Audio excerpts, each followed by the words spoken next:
আমি লিটনের ব্যাপারে একটা কথা বলি, ও this particular shot he has played a million times, he has scored a lot of runs.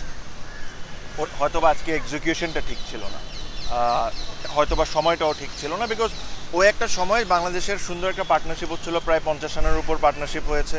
তো ওই পার্টনারশিপটা যদি একটু বড় হইতো তাহলে আমরা হয়তো আর একটু বেটার পজিশনে থাকতাম। থার্ডের স্ট্র্যাটেজিটা কি হতে পারে তামিম ভাই? মানে এই অবস্থা থেকে আসলে এখনো মনে হয় কিনা বাংলাদেশ ঘুরে দাঁড়াতে পারে? Difficult, Bhaiya. Very difficult, but cricket is an uncertain game. Anything can happen, but if you want my honest opinion, it is very difficult. এটাকে যদি প্রফেশন হিসাবে নিতে চাই তাহলে এখানে অনেক কিছু শেখার আছে। খুবই নতুন, যাদের সাথে কমেন্ট্রি করছি তাদের এক্সপিরিয়েন্স হলো 20 বছরের, আর আমার হলো 2 দিনের। সো বাট এখন পর্যন্ত ভালো এনজয় করতেছি।